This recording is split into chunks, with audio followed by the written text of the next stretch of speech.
are not students. Whoa. We are not students? Not students. Okay.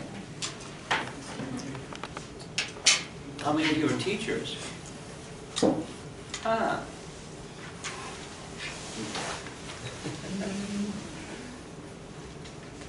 Okay. How many of you do meditation on a regular basis? Fantastic. Me too.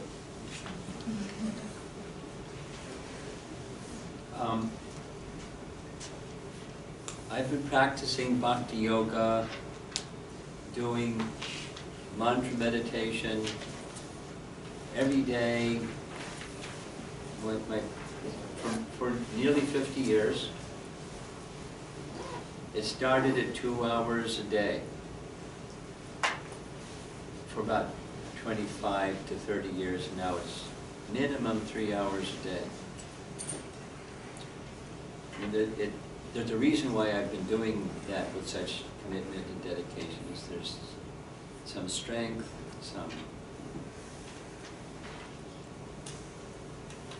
anyone that does meditation regularly knows it helps you feel connected to a place of higher consciousness. You can touch it and experience it and feel it and be there. And if you continue for some period of time, you can stay there. So one of the things with the attraction for meditation is that higher consciousness, but higher consciousness has a practical effect of helping diminish the negative emotions that naturally come with this world.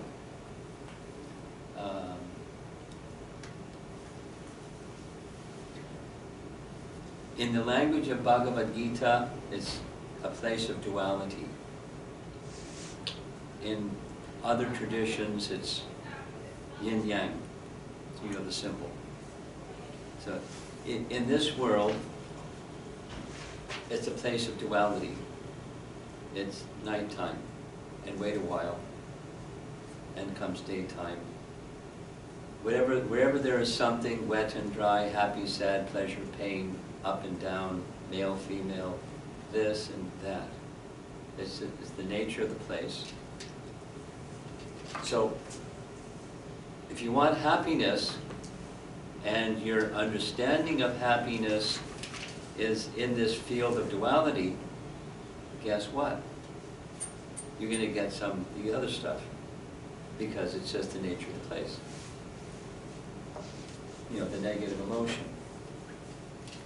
So, this is part of a series that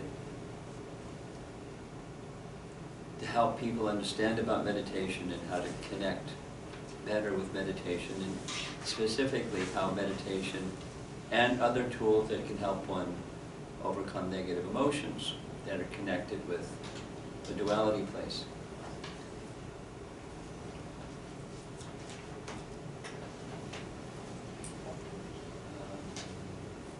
So I don't know exactly why this particular negative emotion was selected, but I'm fine. That's what I was asked to speak about, so that's what we're going to speak about. There's lots of negative emotions, lots of positive emotions too, in this duality realm. And meditation takes us beyond duality to a place where there isn't, it's absolute. It's a different place. Place of consciousness. So, overcoming depression, we'll start with just simple definition. An internal state of suffering due to locked up emotions. These are just standard, not exactly dictionary, but people that are involved in counseling and understand what depression is. Feeling of powerlessness. Now, they don't say this is Bhagavad Gita language, because the lower self overpowers the higher self. And we'll get into what that means a little bit. Here's a lady who, this is her field of profession, helping people that are a little stuck in depression. Depression is a prison where you're both the suffering prisoner and the cruel jailer. Now this goes with a whole long explanation that I'll only give a little summary of. But because we're in the duality place, sometimes and sometimes. So somebody says something harsh, or some misfortune comes, or something, there's an event, and then there's an emotion that you connect, or you respond to that event. And if you don't handle the emotion, sometimes there's events that there's nothing you can do about it. It's cold in Boston in the winter. Or it's hot in Arizona in the summer. It's just the nature of the place. It's just, so there's some things that you can't do anything about, at least temporarily. And there's an emotion connected to that something, and if you don't handle your emotion well, then there's resentment about the circumstance, or blaming, or there's all kinds of other things that just amplify the negative emotion. So her little summary is, you put yourself in a prison and you hold the key. You don't like being in that place that the negative emotion is escalating and snowballing and becoming bigger and bigger and bigger within the mind, because that's where emotions are settled. But you don't have to be there. You have the key to get out. That's her field. There's different categories of depression. I mean, I'm skipping a whole section. There's mega statistics about the rise of reported cases of clinical depression over a period of the last few decades. It's, in the medical field, it's an industry. They call it an industry. It's the fastest growing, not only in psychiatry, but just medical profession. So it's a big problem. And categories. Expectations that we have of ourselves. I'm a loser, life is hopeless, I'm a failure, nothing goes right. Or expectation from others. Nobody cares, I'm lonely, everyone else has such wonderful lives, etc., etc. I heard this, I haven't verified it yet, but I heard that in the UK, they now have a new ministry called Ministry of Loneliness. Now, when I was younger, it was a Beatles song about loneliness. And now it's a ministry of loneliness, because it's one of the big feeds into depression. And it's like, it's a problem. There's other causes, but that's one of them.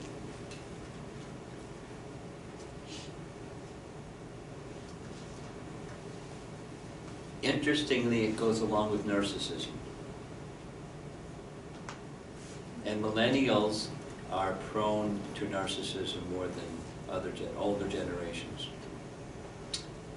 It's just the flip side of everything. What's important is the cosmetic on the outside, and there's emptiness on the inside. Anyway, that's a whole other topic.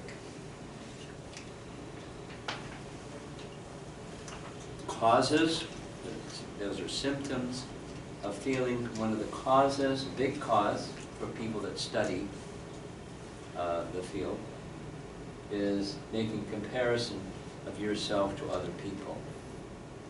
It's a cause for a feeling badly about yourself because you don't meet what the other person, and even if you feel that you can, then there's always somebody that can do better and so forth. The competitive spirit, comparing spirit. It's ingrained in our society. The little interactive session here, just share your thoughts. Is there such a tendency? Do we have a tendency to compare ourselves to? And if so, to what do we compare ourselves? I mean, this is MIT, so that's a kind of obvious one, comparing oneself to other people who have other academic capacities, but many of you aren't students at this MIT, so. Is it a fact we have a tendency to do, are you aware of people that do this? And what are some of those things they compare themselves to, and what's the result of that comparison? Any thoughts? Some of you are nodding, nobody's, yes? I think sometimes comparison can be a very good thing. It like can motivate you to do things. I definitely see the negative aspects of it within this realm, but I think there could be really positive aspects to comparing yourself and striving for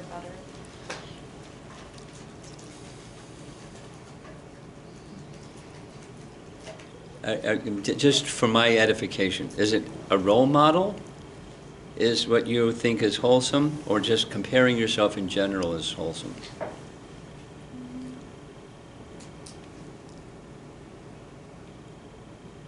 I think both, like knowing where other people are and how to compare, like helps put you in perspective sometimes. When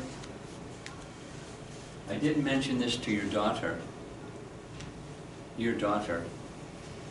but Madhava Priya, about the same age. So 1 month ago I was in Bangalore, and there's a girl that's the same age as her daughter. And I didn't share it with your daughter, but this little girl, she's what, how many years old? Both, about the same age. 10. 10. She wants to be a gymnast. So I said, like, I asked her, she said, little girl, what's your inspiration? Simone Biles and Ali Reisman. You know, she lives in Bangalore. I didn't get into it with Radha, but so it's not exactly comparison, but it's I wish to be. So that she goes to 3 different. You know, it's not me. It's just a principle. And there's probably others that are good and others that are not as good as she is, but she has competition and comparison because of, you know, the part of the competition program. It can have its benefits. That is, let me improve. Here's a benchmark. Here's a person, and I want to. I feel inspired to do better because of that. But it can be toxic too, right? Mm-hmm. Okay. Anyone else? Yeah.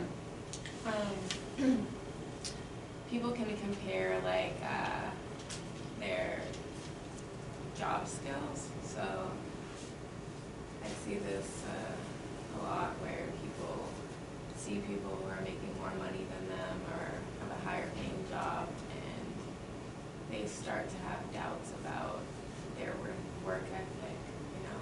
And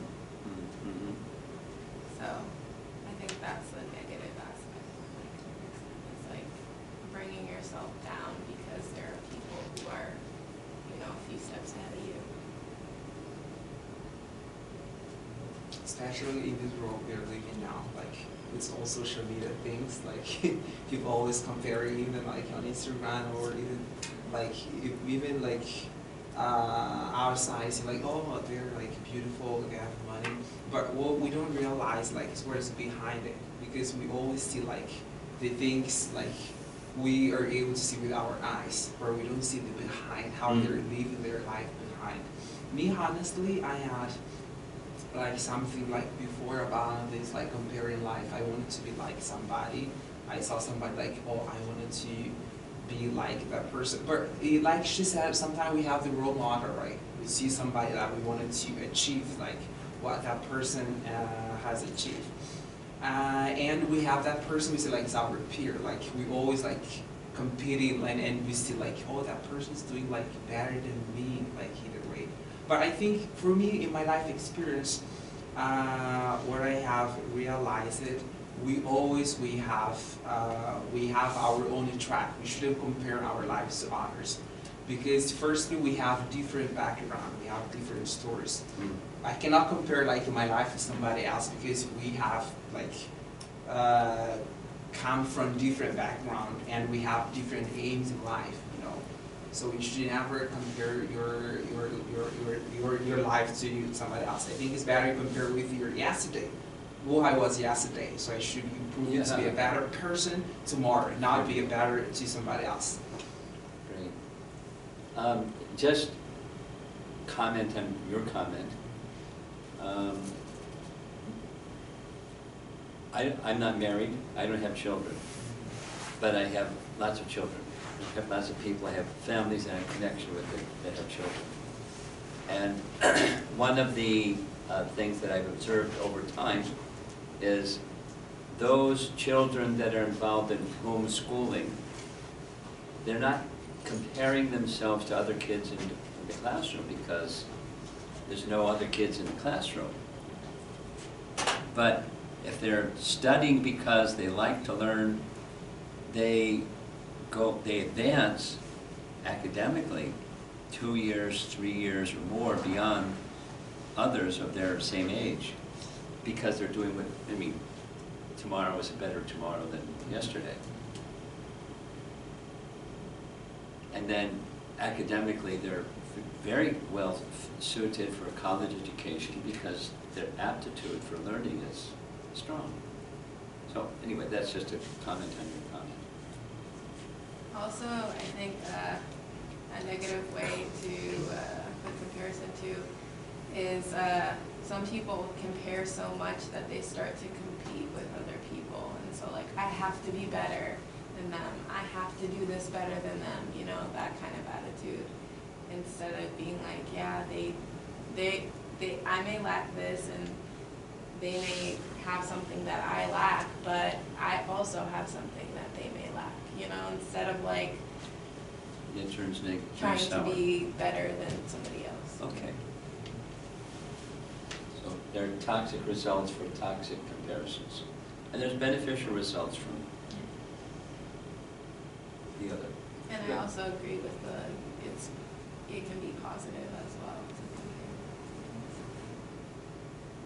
So this is a cute image. It's just to say where there's variety out there or amongst us. And, you know, like you were saying, someone has something and another person has another something, and we're all individual. So that's,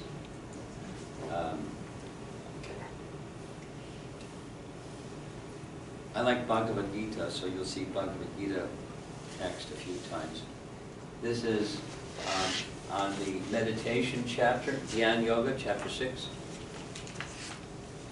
One must deliver himself with the help of his mind, and not degrade himself. The mind is the friend of the conditioned soul and his enemy as well. Depends on how the mind is directed. It can be very helpful, it can be very detrimental.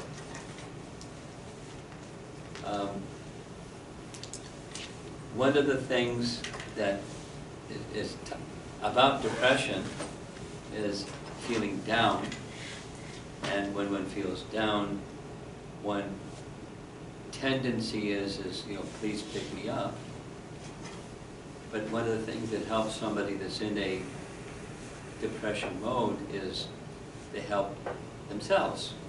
You help them to get the confidence they can help themselves in their own situation, even if it's a little victory, a little incremental victory.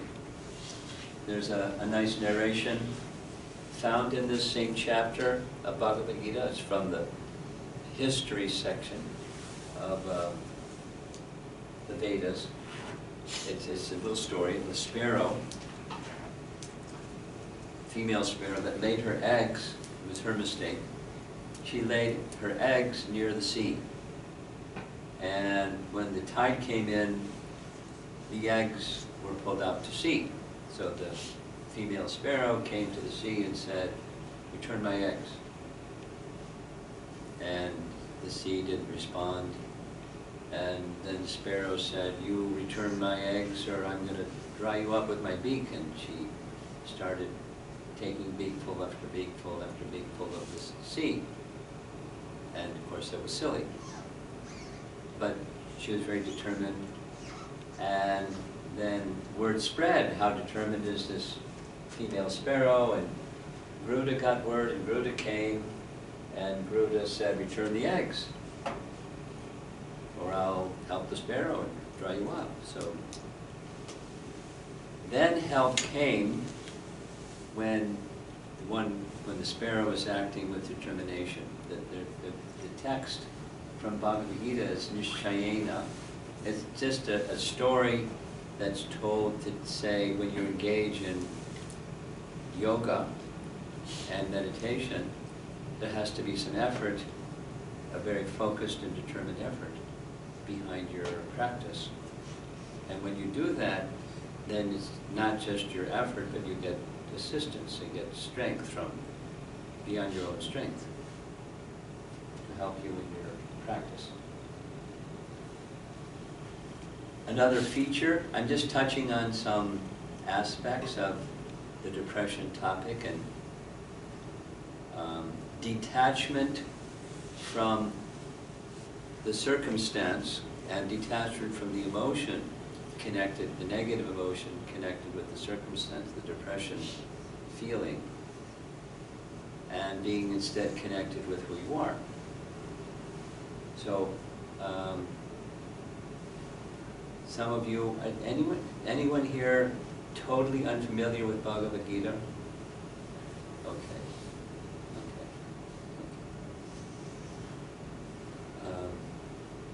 Bhagavad Gita, I'm going to be speaking a little bit about some topics of Bhagavad Gita. Just now, this chart I'm going to show. It was written 5,000 years ago in Sanskrit. It's a text that describes the yoga system. Yoga system isn't just the asanas and pranayama, it's a whole system. Those two, the asanas that you have your yoga mats here, and the breathing exercise, that's two parts of an eightfold yoga system. That's chapter 6. It's one of the yoga systems. And there's karma yoga. You're all familiar with the word karma. Karma yoga, how to work in such a way that you connect your consciousness with that place of higher consciousness. A system of knowledge called Gyan Yoga.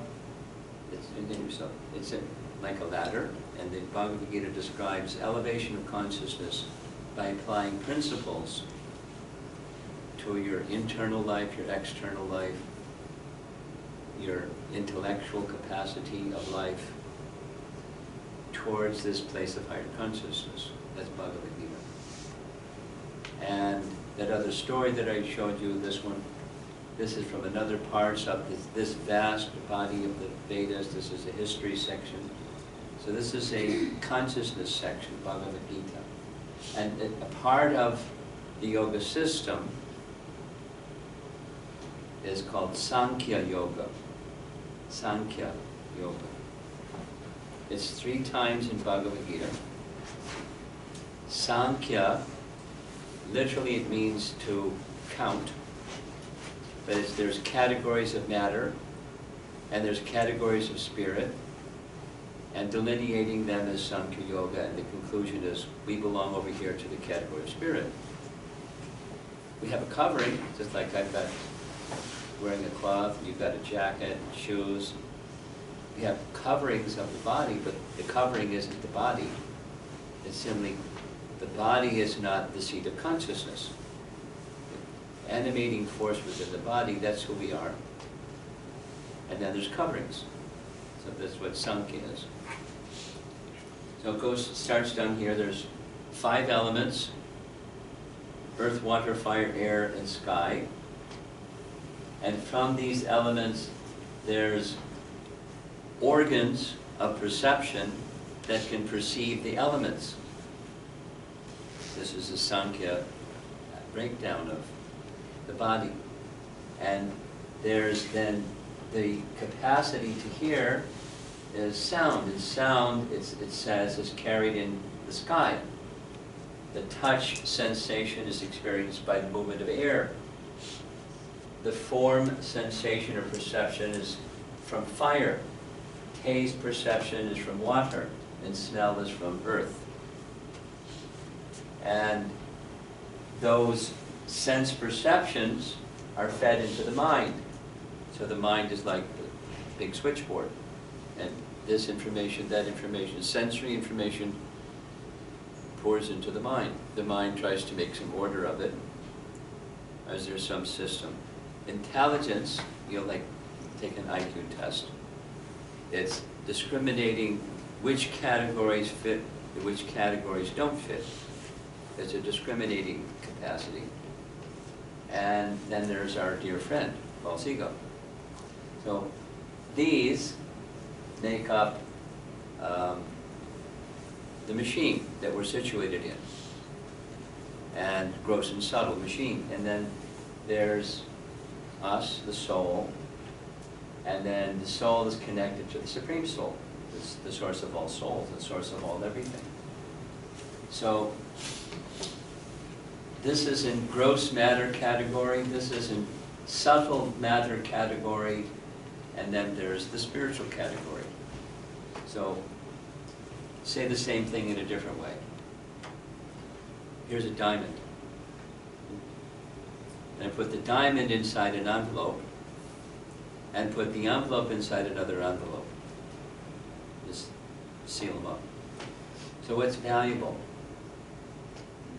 Because the envelope inside the envelope is holding the diamond, it has value. It has value because of the presence of the diamond. It has some very modest value just under its own criterion. But the real value is the diamond inside. So the value, similarly, the value of our human existence or any form of life is that spark of life that's within, that animates the insect, the bird, the animal, the tree. Life is animated by that spark of life. And there's the covering of different varieties grouped around the mind. And the intelligence is the discerning factor. And then our false ego is described as kind of like the bridge that connects all of this with the realm of spirit.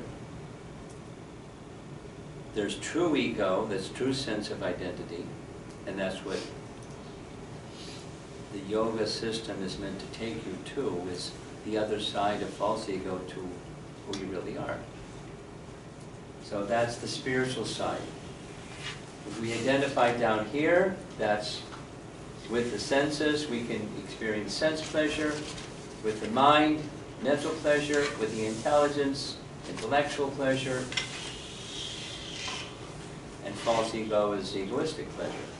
But there's a pleasure or a consciousness that's beyond those. This is what Sankhya is teaching. Who are you really? So depending upon where your consciousness is situated, it can be sensual, mental, intellectual, or false ego-based consciousness. And consciousness can be influenced by these three modes. This is a Bhagavad Gita lesson. Mode of goodness, mode of passion, mode of ignorance, just like the three primary colors. Yellow, red, and blue, and mix them, you get all colors. So this is Bhagavad Gita that teaches the varieties here in this realm of duality. It's just a combination of the modes of nature, mixing and moving the living entities this way, that way. And this influence of the coverings inspires us or moves us to forget who we really are. So here's a text from another Vedic literature, Bhagavatam. When one's higher awareness fails, that's this who you really are, awareness, fails, and finally disappears, and one is unable to concentrate his attention, his mind is ruined and manifests ignorance and depression. That's this lower mode of nature. You should understand this situation to be the predominance of the mode of ignorance. Depression is a symptom of the mode of ignorance. And how to overcome the mode of ignorance, or how to overcome depression, is to elevate consciousness towards this understanding of who you really are. And wisdom literature plus meditation, we had this just yesterday. I was in Minnesota. Nice program with about 60 people. Most of them were college students at the university there. And some other people were just community people, kind of something like here. And there was a question, what does spiritual awakening, what does it look like, and how do you get there? It's kind of like the question. So spiritual awakening means knowing who you are. It's a beginning part, because who you are is, we're part of something that's much bigger than us too. Let's start with, who are you? And that's spiritual awakening. And how do you get there is wisdom literature, good association, and some discipline that connects you with that place of higher consciousness. It removes the lower modes of nature, this mode of ignorance position, elevates your quality to a mode of goodness position, and then something like the window. I can see, because of the window, what's on the other side of the wall. And over here, there's a wall, so I don't see what's on the other side of the wall. But because there's a window, I can see what's on the other side. So mode of goodness is like being able to see what's on the other side. I'm not there, but I can see what's there. And notionally, I can have simile. Notionally, I can have an understanding. I'm this spark of life within. That's who I am. And the spark of life is covered with a gross body and a subtle body. This is Bhagavad Gita's message. And I'm very strongly identifying with the coverings, and not as much with who I really am. So yoga is to connect us with who we really are, while we engage the mind, the intelligence, and even the ego in ways that's mode of goodness, beneficial for myself and for others. It's not toxic, it's beneficial for others, being in service to others towards this place of higher consciousness. And at least I can do my part like that, and collectively come together with other people who are so inclined, and we'll buddy up and team up and do our thing together, collectively. So, something that helps depression is association with people that are not in that same mode. They may know what the mode is, they may have been there and moved out of it.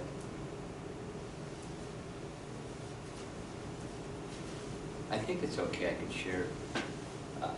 Just yesterday, I spent the evening in Minnesota with a couple that I've known for 20 years.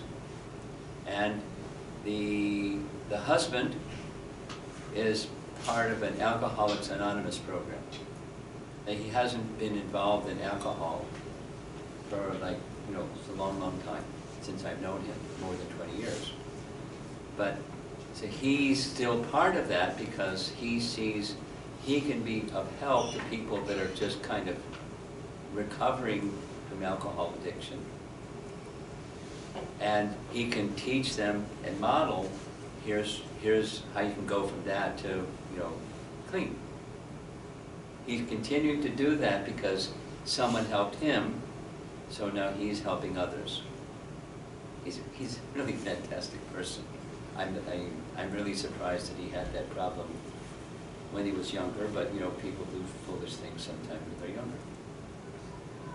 So, like that, if you have, to get out of this depression, have association of those who are not. Like, it's a very simple principle.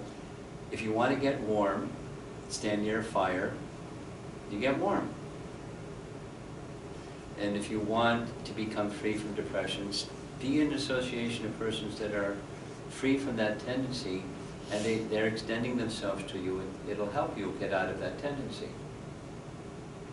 Just by elevation of consciousness, through association. And when there's a spiritual practice that connects you regularly and daily with that place of higher consciousness, it'll be very helpful. I'm not going to read all this. This is a nice text that says the same thing from the Bhagavatam. It's encouraging. Consider who you are, the position of the Atma, or the self within. Try to understand who you are, whether you're the body, mind, or soul. This is a translation of the Sanskrit up here. Consider where you've come from, where you're going after giving up this body, and why you're under the control of material lamentation. That's this depression phase or stage. Try to understand your real position.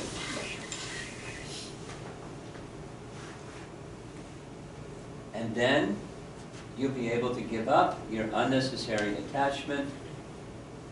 You will also be able to give up the belief that this material world is eternal, thus you will obtain peace. So part of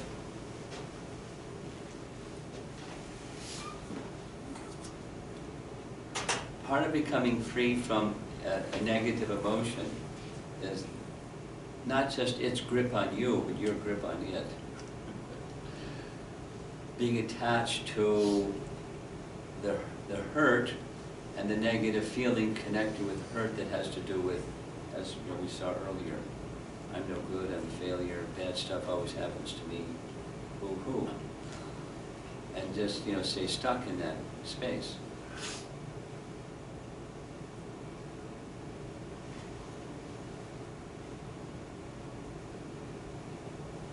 Disconnect and connect. Disconnect from the negative emotion because it's not you. It doesn't mean you just tuck it under the rug or pretend it's not there. Pretend that it's not there. It's there, but it's not me. And so who am I? And connect with who I am. And you, to whatever degree you're able, you tolerate the cold weather in Boston, or the insulting words that somebody said. You just don't have to like them, but you don't become immersed in it. And turn your attention to who you really are. Now, when there are material conceptions, then naturally there's going to be some expectations connected with them, often unrealistic, and then there's a big gap between the expectation and reality, and then you lose connection with reality, and you lose connection with yourself. This is just like a common flow that leads, that precedes depression. So it's better to have a spiritual conception that matches reality. So this is advice from people that counsel negative persons who are undergoing depression, manage them.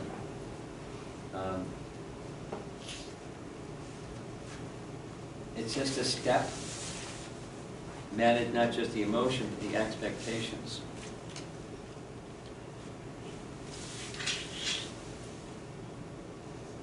It's a real simple rule. If you have expectations that don't match reality, what happens? There's disappointment.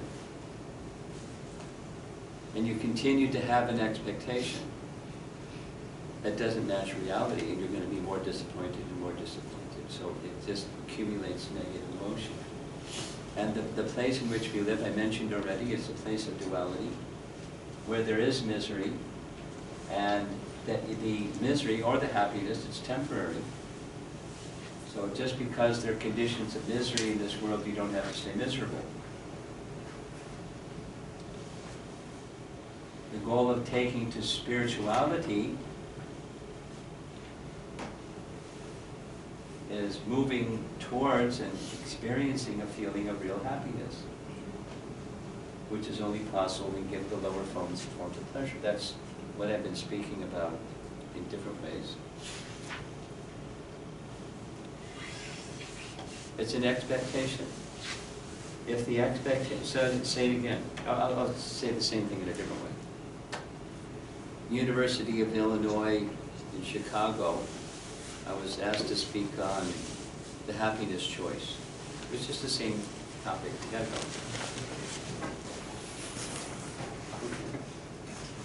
The happiness choice. It's the same topic, just saying it a different way, but the expectation of happiness being always the case in the material world isn't the case. That's an expectation that doesn't match reality. But if you accept this is the place of duality, and sometimes it's going to be hot, and sometimes it's going to be cold.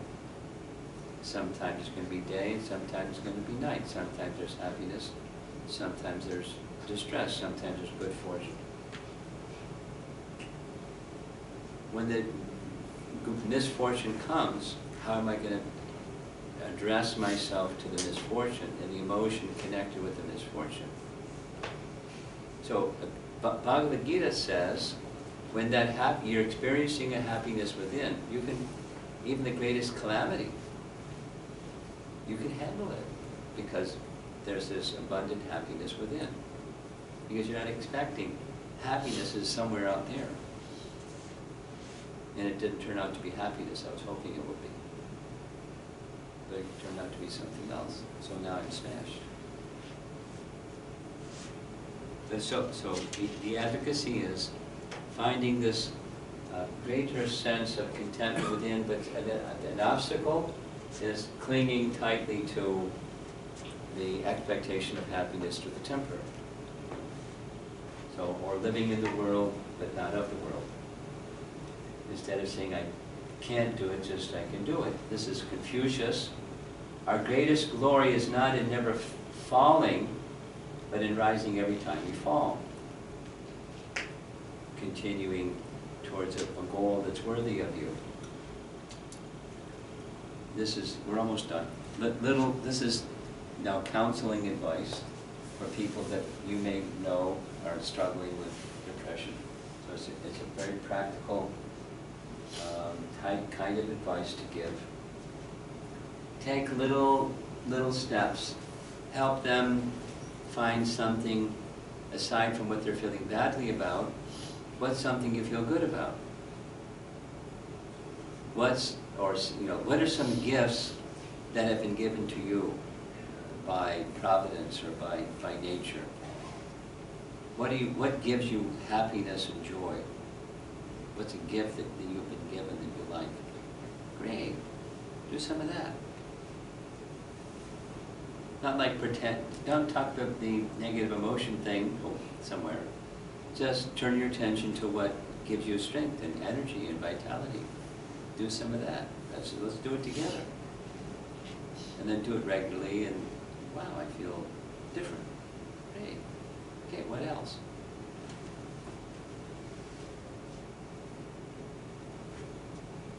It's a very practical, this is a counseling 101 lesson that I learned from somebody that does it professionally.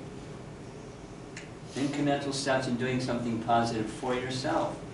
Don't make promises to yourself that you can't keep. And it'll only make you feel bad again. Oh, I'm a failure. I can't keep my promises to myself. And mantra meditation is one of those beneficial things. When I walked in, you were all engaged in some sound meditation and chanting of Om. This is I'm going to just skip a big topic, but this is a big topic connected with depression. We all have needs, and there's some feelings inside that our needs aren't being met. There's a big hole, or I'm deficient in different ways. This is for those of you that like the Vedas. Go ahead. This is a text from the Upanishads, and what it's saying is this: all forms of incompleteness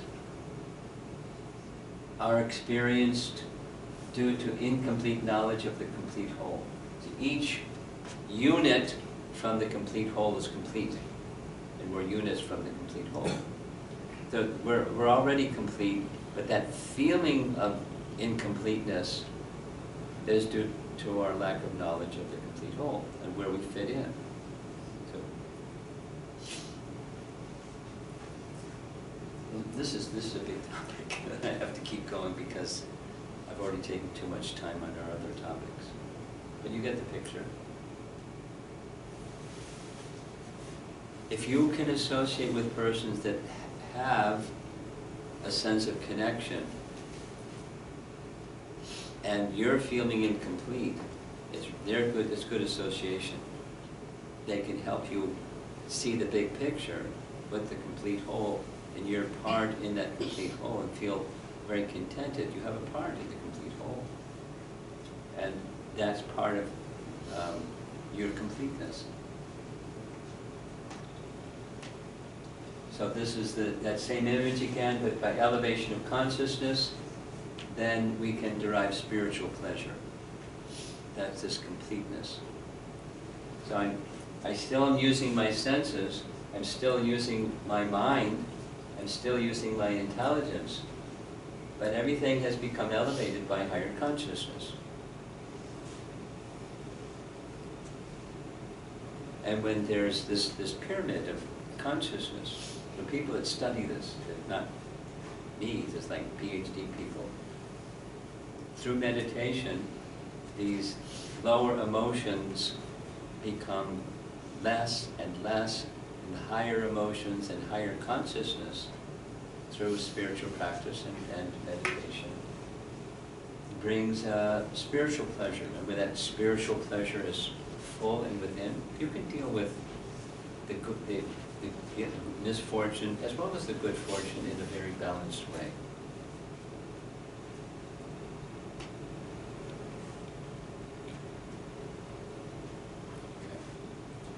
This is an image of Krishna speaking Bhagavad Gita to Arjuna. It's, as I mentioned at the very beginning, Bhagavad Gita is a treatise teaching the yoga system, or the science of yoga, how it works. And it works for Arjuna. He's a great warrior, and at the beginning of the text of Bhagavad Gita, chapter 1, he's distressed. Better for me if the sons of Dhritarashtra were to kill me unarmed and unresisting on the battlefield. Arjuna cast aside his bow and arrows, sat down in the chariot, his mind overwhelmed with grief. Seeing Arjuna with his mind depressed, his eyes full of tears, Krishna spoke, and he spoke the message of Bhagavad Gita. And at the end of hearing the message of Bhagavad Gita, Arjuna's equilibrium returned. My illusion is now gone. I've regained my memory. By your mercy, I am now firm and free from doubt and prepared to act according to your instructions. So, wisdom literature such as Bhagavad Gita will help straighten out the forgetfulness of self And in that forgetfulness of self, becoming overwhelmed with negative emotions due to circumstance. Mantra meditation is very effective. A little bit every day is very effective. I invite you all to learn that art.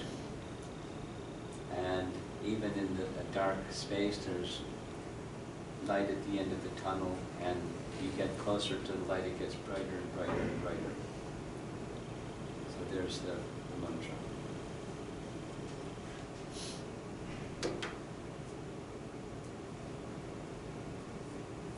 I don't know how to say these things in, concisely for all of the years, because there's so much, and I also have a sense that there's different persons that have different experience with all of this subject matter, so I struggle sometimes how to make that connection with everybody. So any comments or questions?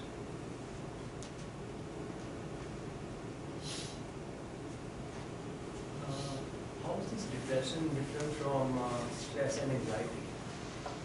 How is it different? Yeah. It's just a different type of negative emotion. I mean, I could dispel it out. You want me to spell it out? That's what you're looking for? It's fine.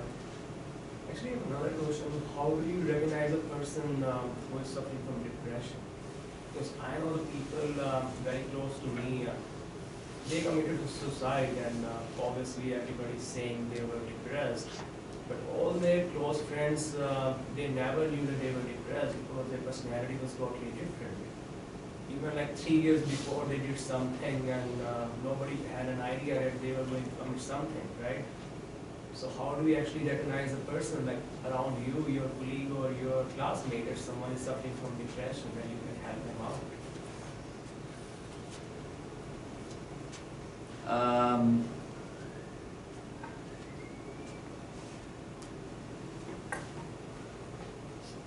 Some people are very private with their inner life, and some people are less private with their inner life, and when they're less private, then it's easier to see. That is to say, persons that are more private, they may be putting on a mask, and inside there's enormous pain. So, the symptoms were towards the beginning, but they may be feeling about themselves inwardly without sharing it outwardly. Those symptoms of depression. So, more common is people wear it, not just hide it. And the part of wearing it is they want attention because they're feeling lonely. They want people to pick them up rather than pick themselves up. So they let people know, pick me up. So the example you gave sounds like someone that had a mask. Everything's fine.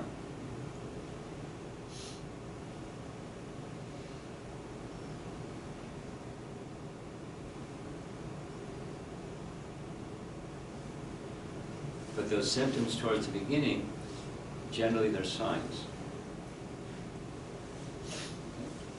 Should I go back to the beginning, or you got it? Yeah, go ahead. Okay.